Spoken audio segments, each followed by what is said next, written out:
അച്ഛമ്മയൊന്നും പേടിപ്പിക്കാതിരിക്കണ്ടോ? ഇതിപ്പോ ഹരി അന്വേഷിച്ച് നമ്മൾ പൊള്ളാച്ചിക്ക് പോയ പോലെ ആകുമെന്ന എന്റെ പേടി. അന്ന് ഹരിയാണെന്ന് പറഞ്ഞ അനിക്കുട്ടൻ ഒരു കൗണ്ടർ കയറി കെട്ടിപ്പിടിച്ചു. പിന്നെ കൗണ്ടർ മുട്ടുകാല് മടക്കി കയറ്റുന്നതാണ് ഞാൻ കാണുന്നത്. എന്റെ അനിയേട്ടാ ടി.വി കണ്ടത് ഹരിയേട്ടനാണെന്ന് എന്താ ഇത്ര ഉറപ്പ്? ഒരാളെ പോലെ 7 പേരുണ്ടാവുന്നാ പറയുന്നത്. അതാണ് കൽക്കത്തയിൽ താമസിക്കുന്ന തെക്കേലെ ശാരദത്തില്ലേ, അവരെ മകൻ അനിക്കുട്ടന്റെ അതേ ചായാണെന്നാ പറയുന്നത്. അതിപ്പോ എന്റെ അച്ഛന് കൽക്കട്ട ഒരു ദൂരമേ ആയിരുന്നില്ല.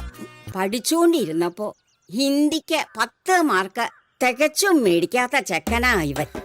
ഈശ്വരാ, എന്തൊക്കെയാവോ എന്തോ. അച്ഛമ്മയോട് ഞാൻ പേടിപ്പിക്കില്ലെന്ന് പറഞ്ഞിട്ടോ? ഹിന്ദി ഇപ്പൊ അത്ര പ്രശ്നമുള്ള ഭാഷ ഒന്നുമല്ല. നമ്മൾ എത്ര ആളുകൾ എത്ര നാട്ടിലേക്ക് കയറ്റി വിട്ടിട്ടുണ്ട്. ശരിക്കും ഇതിപ്പോ പഠിപ്പിച്ചു തരാം. ഒന്നുമില്ല, ഞാൻ പറഞ്ഞാണ്ട് പറഞ്ഞാ മതി.